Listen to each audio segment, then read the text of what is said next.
সেই মন্নাফের নাতি কিন্তু ইতিমধ্যে ভিডিও চলাকালীন অবস্থায় কিন্তু সে এসে হাজির। তারাই কিন্তু এই অভিযোগে অভিযুক্ত সবচাইতে বেশি। কালিয়াকৈর উপজেলা মধ্যপাড়া ইউনিয়নের জালুয়া বিটির একটি রাস্তা নিয়ে আপনাদের সামনে কিছু তথ্য তুলে ধরার চেষ্টা করব গাজীপুর এক্সটাইজের পক্ষ থেকে। সম্মানিত প্রিয় দর্শক, ভিডিওটি বেশি বেশি শেয়ার করে দিবেন এবং অপরকে দেখার সুযোগ করে দিবেন। এই রাস্তার পথচারী যারা আছে তারা কিন্তু অনেকটাই অসহায় হিসাবে জীবনযাপন করতেছে। তারা মুখ ফুটে কিছু বলতেও পারে না, যদি বলেও কিন্তু তাদের কথা কেউ শোনে না। আজ তারা হয়ে গেছে বোবা এবং বধির। তাই আমি আপনাদের সামনে তুলে ধরবো এই রাস্তার যে দুর্ভোগ, সে দুর্ভোগের কিছু কথা। যে যেখান থেকে ভিডিওটি দেখতেছেন বেশি বেশি শেয়ার করে দিবেন, অপরকে দেখার সুযোগ করে দিবেন। সম্মানিত প্রিয় দর্শক, আপনারা দেখতেছেন এখানে ময়লা আবর্জনা, গরুর চনা, গরুর প্রস্রাব যাই বলো না কেন, তার একটি ড্রেন। এটা তো রাস্তা নয়, যেন এখানে ময়লা আবর্জনার একটি ড্রেন এখানে আমরা আপনাদের সামনে তুলে ধরছি। যদি আমি আপনাদের দেখাই এখানে যারা বসবাস করেন তারা কোন বিবেকের তাড়নায় কোন ভাবে বসবাস করেন এটা আমার বোধগম্য নয়। এখানে একটি প্রিয় মসজিদ ঘর, যে মসজিদ ঘরটি পবিত্রতার সহিত মাথা উঁচু করে দাঁড়িয়ে আছে। শুধু তাই নয়, আমি আপনাদের যদি আরেকটু অগ্রভাগ থেকে দেখাই, এখানে মসজিদের ঈদগাহ মাঠের পাশেই দেখেন গরুর প্রস্রাব থেমে আছে। সেখানে ময়লা পানি, মশার ডিম সহ এই সেই দেখেন ঈদগাহ মাঠ। আর কিছুদিনের পরেই কিন্তু সেখানে ঈদের জামাত অনুষ্ঠিত হবে, কিন্তু দুর্গন্ধ ভেসে আসবে নাকে। শুধু তাই নয়, এই রাস্তা পেরিয়ে ওযুখানায় এবং মসজিদে যারা আসে তারা কিন্তু দুর্গন্ধ ময়লাযুক্ত পানি কিন্তু মারিয়ে কিন্তু তারা এখানে আসে।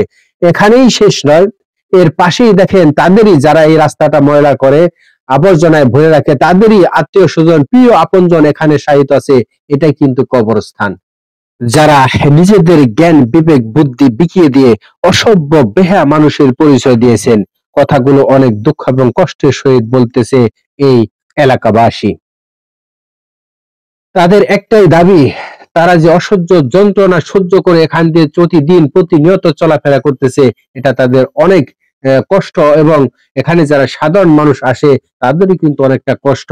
এরকম একটা ময়লা পানি যদি এভাবে সবসময় বইতে থাকে এখানে, শুধু তাই নয়, তাদেরই বাচ্চা কাচ্চা কিন্তু এই রাস্তার ধারে খেলাধুলা করে।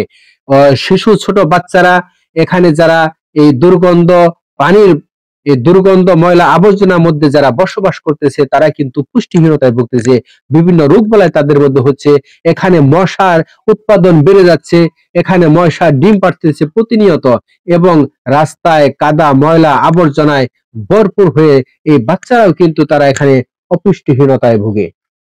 সম্মানিত প্রিয় দর্শক, এখানে যারা যাদের আঙ্গুল যাদের প্রতি এই অভিযোগ, যাদের প্রতি এই এলাকাবাসীর আঙ্গুল উঠে, তারা কিন্তু এখানে বিশেষ ভূমিকায় আছে।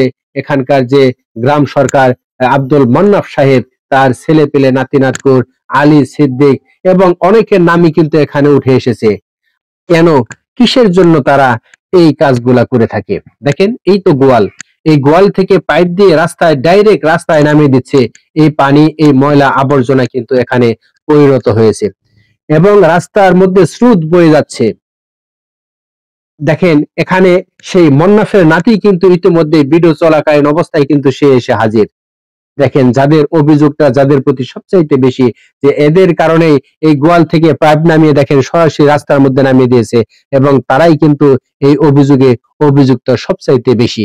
দেখেন, এমনও তো হতে পারতো সে মোটরসাইকেল নিয়ে এখানে পড়ে যেতে পারতো, তার একটা হাত বা পা ভেঙে যেতে পারতো, কিন্তু তারা নিজেরাই এখানে ময়লা আবর্জনা করতেছে, তা মারিয়ে আবার তারাই নিজেরাই এই ময়লা পাড়িয়ে তারা কিন্তু আবার বাড়িতে যাচ্ছে। কেন, জানতে চায় এলাকাবাসী। এই কাজগুলো এই কাজগুলো যারা করতেছেন তাদের যাদের বিবেক বুদ্ধি সবকিছু হারিয়ে দিয়ে মানুষের কষ্ট দুর্ভোগ যারা বোঝে না, শুধু তাই নয়, এখানে মসজিদের পবিত্রতা, এখানে কবরের পবিত্রতা, ঈদগাহের পবিত্রতা সবকিছু বিনষ্ট করে তারা সমূলে তারা চলতেছে, কাউকে তোয়াক্কা না করে। তাই এখানে যারা সম্মানিত মধ্যপাড়া ইউনিয়ন পরিষদের সম্মানিত মেম্বার, তার দৃষ্টি আকর্ষণ করব, আপনি অবশ্যই এখানে একটি পদক্ষেপ নেবেন।